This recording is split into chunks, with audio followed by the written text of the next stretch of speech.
आप में से जो कार्यकर्ता भाई ग्रामीण पृष्ठभूमि के हैं, जो गांव से आए हैं, उनको भी स्वदेशी आंदोलन चलाना है। उनको स्वदेशी आंदोलन क्या चलाना है?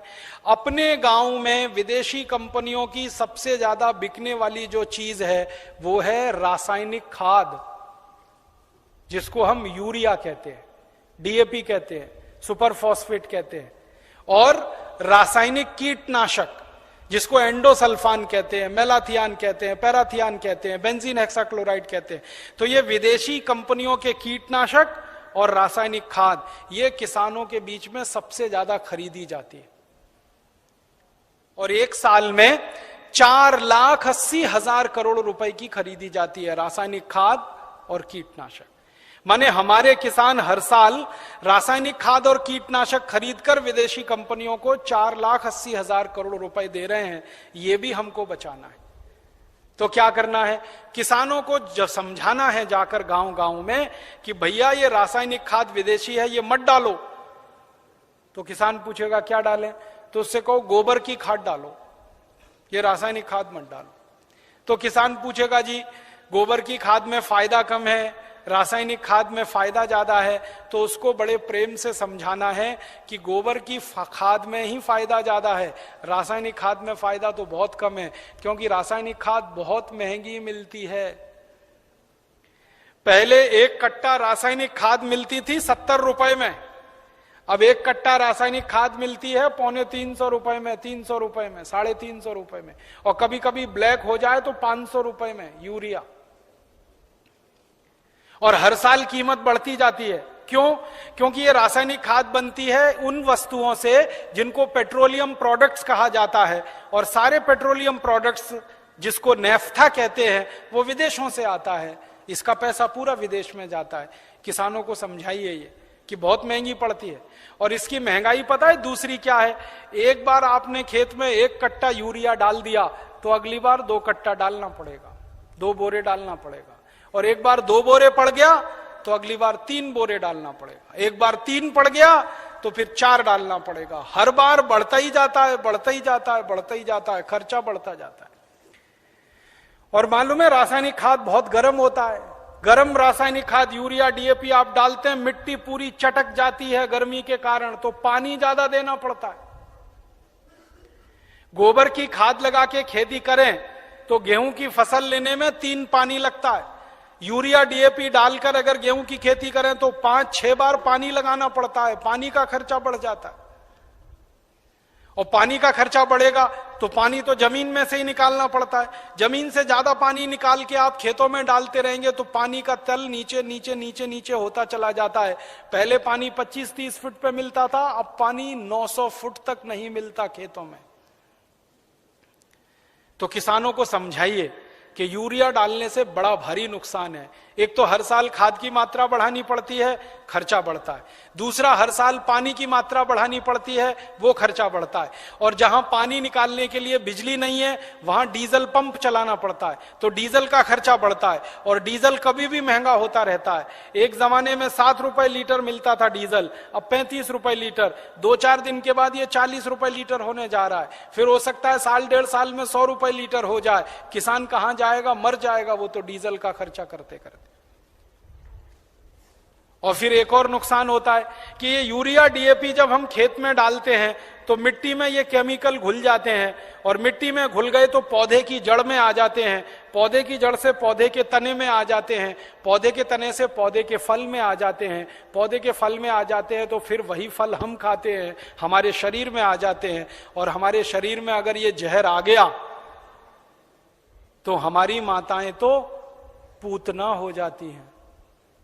आपने पूतना की कहानी सुनी? कृष्ण भगवान को जहर पिलाने के लिए आई थी। आज हमारी माताओं के दूध में जहर आ चुका है, अपने अपने बच्चों के लिए वो पूतना की स्थिति में है। आज हमारे देश की कई संस्थाओं ने माताओं के दूध का परीक्षण करवाया है, तो माताओं के दूध में वो सारे केमिकल हैं जो यूरिया में हैं। माताओं के दूध में वो सब केमिकल हैं जो कीटनाशक दवाओं में हैं, क्योंकि भोजन हम कर रहे हैं, भोजन के साथ वो शरीर में जा रहे हैं। और यही केमिकल हैं जो आपको कैंसर पैदा करवा रहे हैं, जो आप में डायबिटीज दे रहे हैं, जो आप में हाई ब्लड प्रेशर दे रहे हैं, हाइपरटेंशन दे रहे हैं। 148 किस्म की बीमारियां इन जहरों से पैदा होती है। इसलिए किसानों को समझाओ कि ये यूरिया डीएपी का जहर एक तो विदेशी है, ये बंद करो। दूसरा, ये शरीर को नुकसान देता है, इसलिए बंद करो। तीसरा, ये पैसे का नुकसान करता है, इसलिए बंद करो। तो किसान पूछेंगे भाई क्या करें? तो उनसे कहो गोबर का खाद डालो। अब किसान क्या पूछेगा आपको? सबसे पहले वो कहेगा गोबर के खाद से तो उत्पादन नहीं होता। तो उससे कहो गोबर के खाद से भी उत्पादन बहुत अच्छा होता है। यूरिया डीएपी से जितना नहीं होता उससे तो ज्यादा गोबर के खाद से होता है। मैं तो पिछले 12-13 साल किसानों के बीच में काम करता रहा, महाराष्ट्र और कर्नाटक में। आप आइए वहां देखिए, हजारों हजारों किसानों ने यूरिया डीएपी बंद करके गोबर का खाद डालना शुरू किया है। और जिस किसान के यूरिया डीएपी के खेत में 1 एकड़ में 20 से 25 मीट्रिक टन गन्ना होता था, आज उस किसान के खेत में गोबर का खाद डालने से 90 से 100 मीट्रिक टन गन्ना हो रहा है। कम नहीं होता है। जिन किसानों के खेत में यूरिया डीएपी डालने से 1 एकड़ में 12 कुंटल गेहूं होता था, आज उनके खेत में गोबर का खाद डालने से 20 से 22 कुंटल गेहूं हो रहा है। जिन किसानों के खेत में यूरिया डीएपी डालने से 1 एकड़ में 2.5 कुंटल कपास होती थी, आज उन किसानों के खेत में गोबर का खाद डालने से 7 कुंटल एकड़ का कपास हो रही है। ऐसे एक नहीं, हजारों किसान हैं महाराष्ट्र में, कर्नाटक में, थोड़ा अगर चलेंगे तो छत्तीसगढ़ में बहुत किसान है। 12 साल मैंने बहुत काम किया किसानों के बीच, जा जाके उनको ये सब सिखाया। गोबर की खाद से उत्पादन ज्यादा मिलता है यूरिया डीएपी की तुलना। क्यों मिलता है वो जानना चाहिए। बहुत बहुत बढ़िया बात है, जो आप जान लो तो आप किसानों को समझा सकते। गोबर की खाद जब हम खेत में डालते हैं तो होता क्या है? गोबर जो है ना, कई तरह के जीव जंतुओं का भोजन है। यूरिया जो है वो भोजन नहीं, जहर है। आपके खेत में एक जीव होता है जिसको केंचुआ कहते हैं। केंचुआ को किसी दिन पकड़ना और हाथ पे रखना और उसके ऊपर यूरिया डाल देना। 2-4 दाने ही यूरिया डालोगे, वो तड़पना शुरू हो जाएगा और 1 मिनट में मर जाएगा। हम जब खेत में टनों टन यूरिया डालते हैं ना, करोड़ों केंचुए मार डाले हमने यूरिया डाल डाल के। और केंचुए क्या करते हैं? केंचुए मिट्टी को नरम बनाते हैं, पोला बनाते हैं और उपजाऊ बनाते हैं। केंचुए का काम क्या है? ऊपर से नीचे जाना, नीचे से ऊपर जाना। पूरे दिन में वो 3 चक्कर नीचे ऊपर के लगाता है। नीचे जाएगा फिर ऊपर आएगा, फिर नीचे जाएगा फिर ऊपर आएगा। अब केंचुआ जिंदा है तो नीचे जाएगा फिर ऊपर आएगा। केंचुआ जब नीचे जाता है तो एक रास्ता बनाते हुए जाता है, ऊपर आता है तो दूसरा रास्ता बनाते हुए आता है। तो परिणाम क्या होता है कि ये छोटे छोटे छिद्र जब मिट्टी में वो केंचुए तैयार कर देता है, तो बारिश का पानी इन्हीं छिद्रों में से नीचे एक एक बूंद नीचे रिसते हुए तल में जमा होता है। माने वाटर रिचार्जिंग का दुनिया में सबसे जबरदस्त काम कोई करता है तो केंचुआ करता है, और यूरिया के कारण ये मर जाता है। इसलिए यूरिया डालना माने किसान के लिए आत्महत्या करने के बराबर है। जिस किसान के खेत में यूरिया डलेगा, केंचुआ मर जाएगा। केंचुआ मरा तो मिट्टी में ऊपर नीचे कोई जाएगा नहीं, तो मिट्टी कठोर होती जाएगी, कड़क होती जाएगी। मिट्टी और रोटी के बारे में एक सत्य है कि इसको फेरते रहो, नहीं तो खत्म हो जाती है। रोटी को फेरना बंद करो, जल जाती है। मिट्टी को फेरना बंद करो, पत्थर जैसी हो जाती है। मिट्टी को फेरने का मतलब समझते हैं? ऊपर की मिट्टी नीचे, नीचे की मिट्टी ऊपर, ऊपर की नीचे, नीचे की ऊपर। ये केंचुआ ही करता है और कोई नहीं कर सकता। केंचुआ तो किसान का सबसे बड़ा दोस्त है। मैंने इसका हिसाब निकाला था। एक केंचुआ साल भर अगर जिंदा रहे तो 36 मीट्रिक टन मिट्टी को उठक पटक कर देता है, ऊपर से नीचे, नीचे से ऊपर, एक केंचुआ साल भर में। और उतनी ही मिट्टी को ट्रैक्टर से उलट पलट करना पड़े तो कम से कम 100 लीटर डीजल खर्च होता है, और 100 लीटर डीजल 3600 रुपए का आता है। माने एक केंचुआ हर आदमी का 3600 रुपए बचा रहा है। ऐसे करोड़ों केंचुए हैं, पता सोचो कितने हजार करोड़ रुपए बच रहे हैं इस देश में। इसलिए गोबर का खाद डालने से फायदा क्या होता है? रासायनिक खाद डालो, केंचुआ मर जाता है। गोबर का खाद डालो, केंचुआ जिंदा हो जाता है। क्योंकि गोबर केंचुए का भोजन है। केंचुए को भोजन मिले तो वो अपनी जनसंख्या बढ़ाता है, और इतनी तेज बढ़ाता है कि कोई नहीं बढ़ा सकता। भारत सरकार कहती है हम दो हमारे दो, केंचुआ नहीं मानता उस बात को। एक एक केचुआ 50-50 हजार बच्चे पैदा करके मरता है। 50-50 हजार। एक जाति का केचुआ तो मैंने देखा 1 लाख पैदा करता है बच्चे, तब मरता है। तो वो एक जिंदा है, उसने 1 लाख पैदा कर दिए, अब वो 1-1 लाख पैदा करेंगे, करोड़ों केंचुए हो जाएंगे अगर गोबर डालना शुरू किया। और केंचुए ज्यादा होंगे तो मिट्टी फिर उलट पलट होने लगेगी, मिट्टी में छिद्र बनने लगेंगे, तो बारिश का जितना भी पानी गिरेगा सब मिट्टी में आ जाएगा। और पानी मिट्टी में गया तो नदियों में बेकार नहीं बहेगा, तो बाढ़ नहीं आएगी, तो समुद्र में फालतू पानी नहीं जाएगा। इस देश का करोड़ों करोड़ों रुपए का फायदा हो जाएगा। इसलिए आप किसानों को समझाओ, गोबर की खाद डालो। फिर कुछ किसान कहेंगे जी उत्पादन होगा क्या? उनसे कहना गारंटी मेरी, गारंटी भारत स्वाभिमान ट्रस्ट की। थोड़े दिन में भारत स्वाभिमान ट्रस्ट की तरफ से हम किसानों को कहेंगे कि आप बिंदास गोबर की खाद डालो, गारंटी हमारी, 1 ग्राम भी उत्पादन कम नहीं होगा। कैसे कम नहीं होगा? डालने का तरीका है। डालने का तरीका क्या है? अभी किसान गोबर कैसे डालते हैं? गोबर डालते हैं, वो घूरा है, घूरा गांव में कचरा डालने का, वहां गोबर इकट्ठा करते हैं। 6 महीने, 8 महीने, साल भर वो सूखता रहता है और सूख सूख के उसकी सारी ताकत निकल जाती है। फिर वो सूखा हुआ गोबर हम डालते हैं, इससे उत्पादन ज्यादा नहीं आता। गोबर को हमेशा गीला डालना चाहिए, ताजा डालना चाहिए। गोबर को अगर पानी में घोल के डालो ना तो वही 3 गुना ज्यादा फायदा करता है।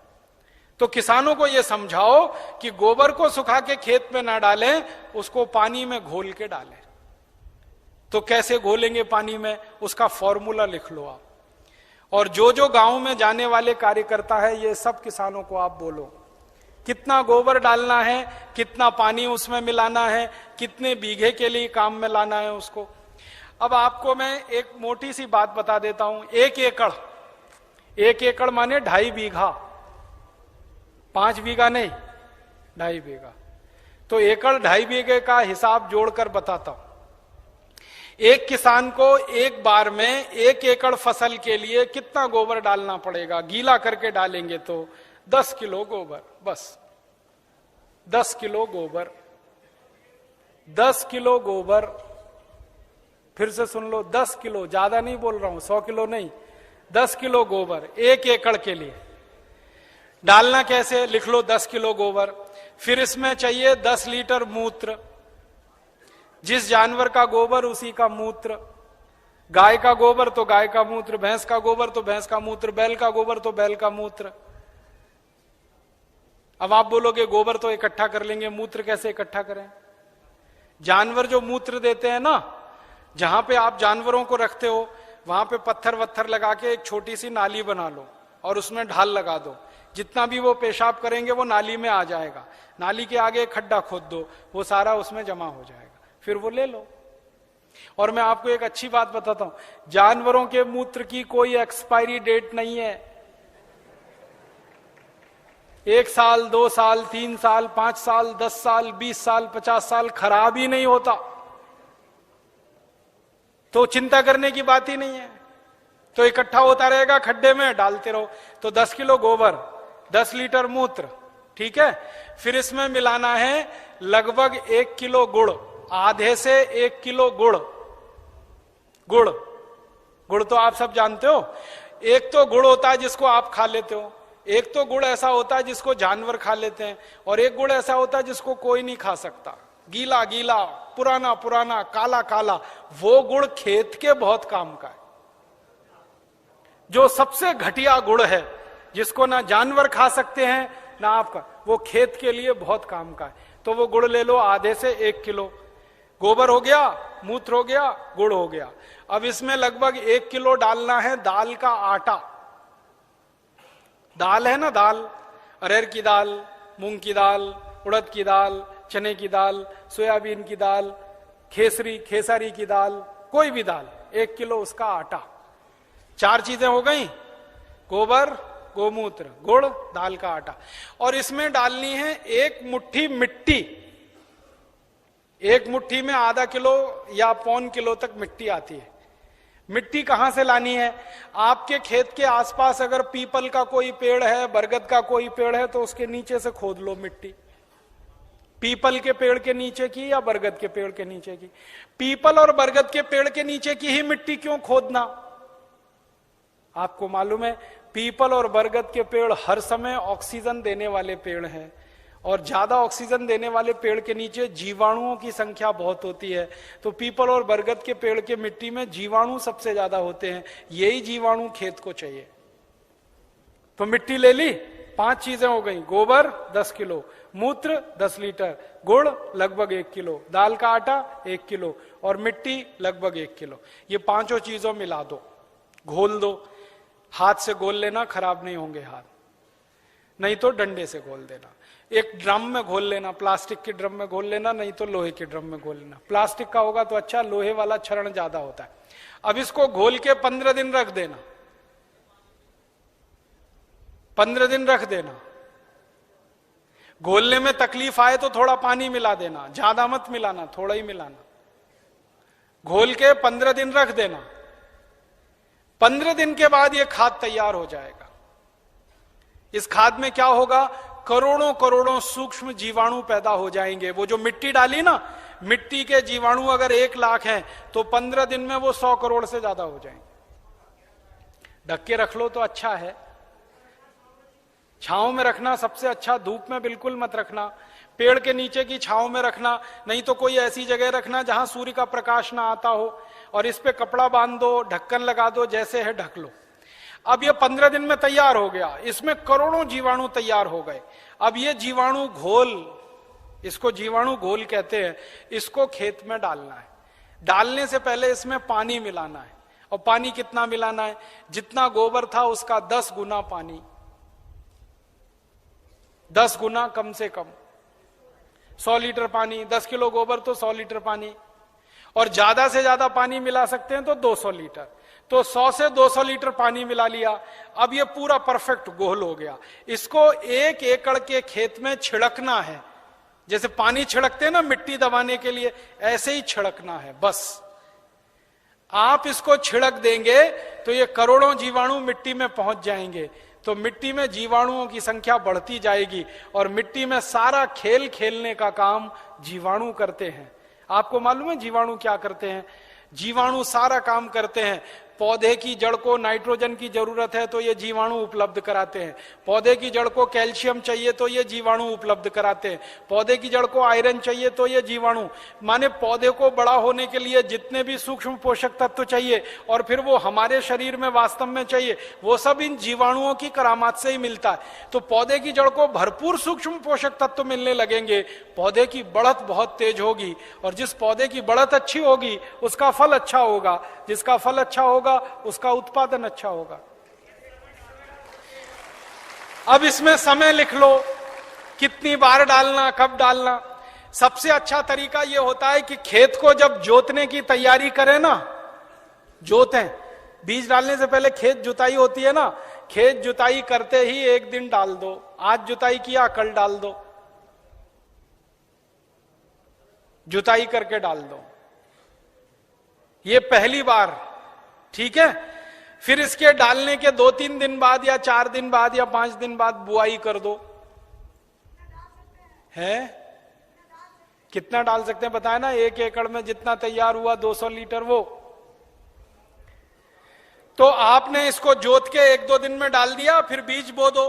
बीज बोने के 21वें दिन में फिर डाल देना। आज बीज बोया तो ठीक 21 दिन बाद एक बार फिर डाल देना। क्या होता है ना, बीज में से अंकुरण होता है, और अंकुरण होने के 21वें दिन तक वो मिट्टी की ताकत से बढ़ता है। फिर 21 दिन के बाद वो सूर्य की ताकत से बढ़ना शुरू हो जाता है, फोटोसिंथेसिस जिसको कहते हैं, प्रकाश संश्लेषण की क्रिया। सूर्य ताप से खाना बनाना शुरू कर देता तो बढ़त तेज हो जाती है। तो और आप मोटी सी एक बात याद रखो कि हर 21वें दिन पे डाल देना। आज डाला, 21 दिन बाद डाला, फिर 21 दिन बाद डाला, फिर 21 दिन बाद डाला। तो एक फसल अगर आप समझ लो 4 महीने की है तो लगभग 5 बार डालना पड़ेगा। कोई फसल 6 महीने की है तो 7-8 बार डालना पड़ेगा। 8 महीने की है तो 10-1 बार डालना पड़ेगा। अब इसमें खर्चा क्या है? जानवर अगर घर के हैं तो गोबर फोकट का, मूत्र फोकट का, गुड़ मैं कह रहा हूं सबसे सड़ा हुआ, जिसको फेंक देते हैं, वो भी फोकट में मिल जाएगा। पानी तो फोकट का है ही, थोड़ा दाल वाल लेना पड़ेगा तो उसका खर्चा आएगा, लेकिन किसान अगर दाल पैदा करता है तो वो भी घर की हो जाएगी। माने खाद बनाने का खर्चा लगभग शून्य आएगा, मेहनत लगेगी, पूंजी में पैसा कम से कम खर्च होगा। और ये खाद जो तैयार होगी इसमें जबरदस्त क्वालिटी है, क्योंकि इसमें कैल्शियम भरपूर, आयरन भरपूर, फास्फोरस भरपूर। क्या क्या इसमें है? गोबर है, गोबर में कैल्शियम है, आयरन है, सल्फर है, सिलिकॉन है, कोबाल्ट है, मैग्नीशियम है, मैग्नीज है, 18 सूक्ष्म पोषक तत्व हैं जो चाहिए मिट्टी को। फिर गुड़ है, गुड़ में जबरदस्त फास्फोरस है, गुड़ में जबरदस्त कैल्शियम है, फिर मूत्र में ये सब है। तो जो सूक्ष्म पोषक तत्व हमें चाहिए वही मिट्टी को चाहिए, वो सब इस खाद में भरपूर हैं। यूरिया में नहीं है, डीएपी में नहीं है, यूरिया में कैल्शियम नहीं है, डीएपी में कैल्शियम नहीं है। और कैल्शियम सबसे प्रमुख आधार है मिट्टी के लिए, क्योंकि खेत में कैल्शियम होगा तो पौधे में होगा, पौधे में होगा तो फल में होगा, फल में होगा तो भोजन में होगा, भोजन में होगा तो शरीर में होगा, शरीर में होगा तो हड्डियां मजबूत, हड्डियां मजबूत तो शरीर मजबूत। ये सारा साइकिल इसी कैल्शियम के उस पे है। तो ये तो गोबर की खाद से ही मिलेगा, यूरिया डीएपी से मिलने ही वाला नहीं है। तो किसान को ये समझाइए आप। अब आपको समझ में आ गया, हर 21 दिन में डालना है, जबरदस्त फसल आएगी। पहली बार जब आप डालोगे ना तो किसान थोड़ा झिझक करेगा, उसको भरोसा नहीं है, विश्वास नहीं है, तो उसको कहना कि भाई तुम डालो, नुकसान तुम्हारा नहीं होगा। मैंने बहुत किसानों का हिसाब निकाला है, खराब से खराब खेत में जब गोबर का खाद डालते हैं ना तो गेहूं का उत्पादन पहले साल की तुलना में थोड़ा ही कम आता है, लेकिन उत्पादन जितना कम आता है उससे ज्यादा खर्चा बच जाता है, तो वो बराबर मामला बैठता है। हम यूरिया डीएपी में खर्चा करते हैं हजारों रुपए का, तब उत्पादन लेते हैं। यहां खर्चा ही नहीं है, थोड़ा उत्पादन कम भी हुआ तो फायदा ही है, नुकसान कुछ नहीं, इसलिए किसी किसान का नुकसान नहीं। और 2-3 साल लगातार आपने डाल दिया तो उत्पादन बढ़ना शुरू हो जाता है, लगातार बढ़ता है। और 10-12 साल में तो कई खेत ऐसे हैं जहां उत्पादन सीधे डबल हो जाता है, 100% की बढ़ोतरी हो जाती है। नहीं, छानने की जरूरत नहीं है, ऐसे ही डालो। उसमें जितना कचरा है सब खेत में जाने दो, क्योंकि कचरे में जीवाणुओं की संख्या और तेजी से बढ़ेगी, छानने की जरूरत नहीं है। अब आप डालोगे कैसे, ये प्रश्न है। तो उसके लिए 4 विधि है। पहली विधि ये है कि सीधे डब्बा लो और छिड़काव करो, खेत पे भरो और छिड़क दो, भरो और छिड़क दो। अब कहोगे जी खेत बहुत बड़ा है, ये तो नहीं चल सकता, तो दूसरा तरीका बताता हूं। खेत में पानी लगाते हैं ना, पानी में डाल दो। नाली में से पानी जा रहा है ना, एक टंकी में भर के ये खाद रख दो, उसमें नल लगा दो, टोटी खोल दो, टपक टपक पानी में गिरता रहेगा, खेत में चला जाएगा।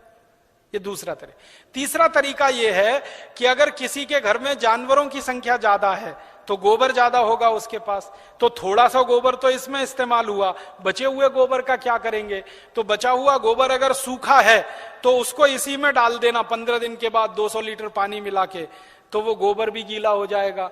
गीले गोबर के लड्डू बना लो और लड्डुओं को खेत में फेंक दो तो खाद पहुंच जाएगा।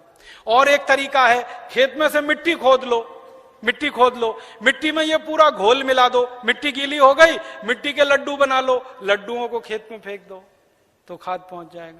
तो पानी के साथ दे सकते हैं, छिड़क के डाल सकते हैं, गोबर या मिट्टी को लड्डू बना के डाल सकते हैं। और एक आखिरी तरीका है, स्प्रे मशीन अगर अपने पास है तो उसका आगे से नोजल निकाल दो, नोजल निकाल दो, फिर उससे स्प्रे कर दो। अब इसमें ध्यान ये रखना है कि ये फसल पे स्प्रे नहीं होगा, ये जमीन पे होगा, मिट्टी पे होगा। फसल पे डालने से फायदा नहीं मिलेगा, मिट्टी में डालना है इसको। तो अगर फसल ऊंची है तब कैसे डालेंगे? तब तो पानी लगाओगे तभी डालना सबसे अच्छा है। इसमें एक तरीका यह है कि खेत का मुहाना होता है ना, जहां से पानी घुसता है, वहां एक आदमी को बिठा दो, डब्बा लेके पटकता रहेगा, उसमें पानी के साथ जाता रहेगा और पानी के साथ पूरे खेत में बराबर मात्रा में जाता है और रिजल्ट उसका सबसे अच्छा आता है। और एक तरीका है इसको डालने का, अगर आपके घर में गोबर का वो बनाते हैं ना, क्या कहते हैं उसको, कंडा कहते हैं, उपला कहते हैं, क्या कहते हैं, कंडा उपला जो भी कहते हैं, उसको जलाते हैं, जलाने के बाद राख निकलती है ना, वो राख इकट्ठी कर लो और ये घोल और राख मिला दो और फिर लड्डू बन जाएंगे, फिर खेत में छिड़क दो, तो इसका तो जबरदस्त उत्पादन आता है। क्योंकि जो राख है ना, इसमें कई केमिकल अतिरिक्त हैं जो गोबर और गोमूत्र से भी ज्यादा है। तो ये तरीका समझ में आ गया। हर 21 दिन पे डालेंगे। 4 महीने की फसल है तो 5-6 बार डालना पड़ेगा, 6 महीने हैं तो 7-8 बार। इसी तरह से पूरी खेती होती रहेगी। गोबर किसी भी जानवर का, गाय का हो, भैंस का हो, बैल का हो, बकरी बकरे का हो, गधे घोड़े का हो, हाथी ऊंट का हो, कोई भी हो, सब चलेगा। मूत्र भी किसी जानवर का, ठीक है। और आधा आधा मिले तो वो भी चलेगा। गाय का आधा ले लिया, भैंस का आधा, किसी के पास गाय नहीं हो, किसी के पास भैंस नहीं हो, एक एक गाय एक एक भैंस, और खेत बड़ा है तो आधा आधा, सब मिक्सिंग करके चलेगा। बस एक ही सावधानी रखना कि जो जो गाय का गोबर लो तो वो देशी गाय हो तो अच्छा होगा। जर्सी का फायदा पूरा नहीं करेगा, और जर्सी का ही गोबर है तो उसमें देशी का मिला लेना, नहीं तो कोई फायदा नहीं करेगा। जर्सी गाय है, उसका गोबर है, उसमें देशी गाय का 1-2 किलो गोबर मिला लेना, वो वैसे ही काम करता है जैसे 100 किलो दूध में 1 चम्मच दही डालो तो पूरा दूध दही हो जाता है। वैसे ही 100 किलो जर्सी गाय के गोबर में 1 किलो देशी का डाल दो तो देशी गाय के जीवाणु अपनी संख्या अपने आप बढ़ा लेते हैं। और धीरे धीरे मेरी बात मानो तो जर्सी गाय बेचते जाना, देशी लेते जाना, क्योंकि ये जर्सी गाय के दूध में दम नहीं है। आपको मालूम नहीं है, दुनिया में भारत को छोड़कर जर्सी गाय का दूध कोई देश नहीं पीता। डेनमार्क में सबसे ज्यादा जर्सी गाय है। डेनमार्क वाले दूध ही नहीं पीते। क्यों नहीं पीते? कैंसर होने की संभावना है जर्सी गाय के दूध से। घुटनों का दर्द तो तुरंत हो जाता है, बड़ी बड़ी बीमारियां होती हैं। और जर्सी गाय को एक खतरनाक बीमारी होती है, मैड काउ डिसीज। उस बीमारी के चक्कर में दूध भी उसका प्रदूषित होता है, इसलिए जर्सी का दूध दुनिया में कोई नहीं पीता। डेनमार्क की सरकार तो दूध ज्यादा होने पे समुद्र में फेंकवा देती है। आपको सुनकर हैरानी होगी, डेनमार्क में दूध बहुत है, चाय बिना दूध की पीते हैं सबके सब, क्योंकि वो दूध उनको खराब लगता है। तो जर्सी गाय बेच के देशी लेते जाना। भैंस हो तो उसका तो चल जाएगा, बैल का चल जाए। अब एक आखिरी चीज और बता दूं, उसको आप लिख लो। ये तो हुआ खाद। अब किसान कहेगा कीड़ा लग गया तो,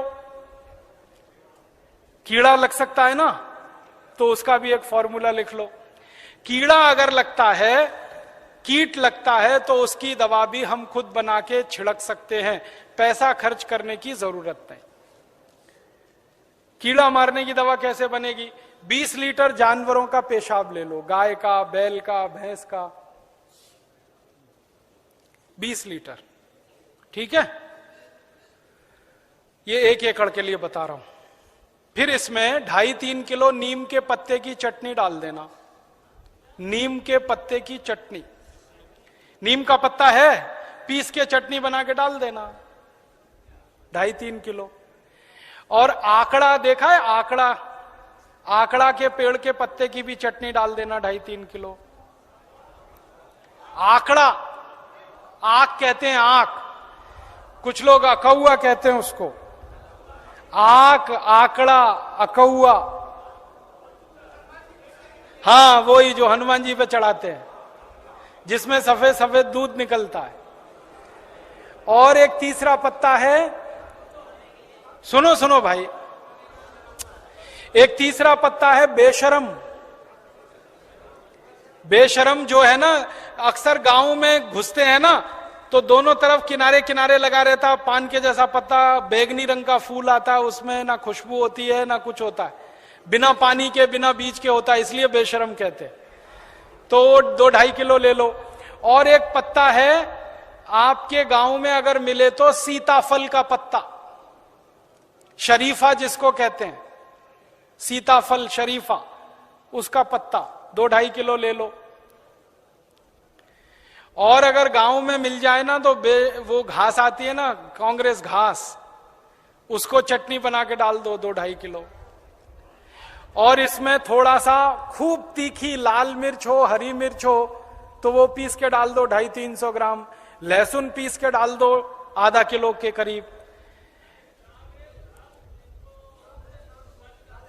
गाजर घास, वही।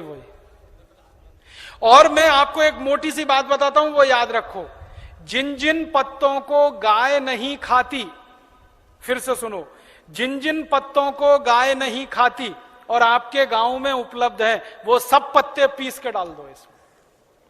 गाय को खिला के देख लो, खा रही है तो नहीं डालना, नहीं खा रही है तो पीस के डाल देना है। मोटी बात याद रखो। तो 3-4 तरह के पत्ते डाल दिए, थोड़ा लहसुन डाल दिया, थोड़ा मिर्ची डाल दी, 20 लीटर मूत्र में डाल के इसको उबालना है, गर्म करना, उबाल के ठंडा कर लो, ठंडा करके 200 लीटर पानी मिला दो। अब ये दवा तैयार हो गई, कीटनाशक। इसको स्प्रे कर दो किसी भी फसल पे, तो 48 घंटे माने 2 से 3 दिन में सारे कीट खत्म कर देता है। 1 पैसे का खर्चा नहीं होता, बाजार से कुछ नहीं लाना पड़ता।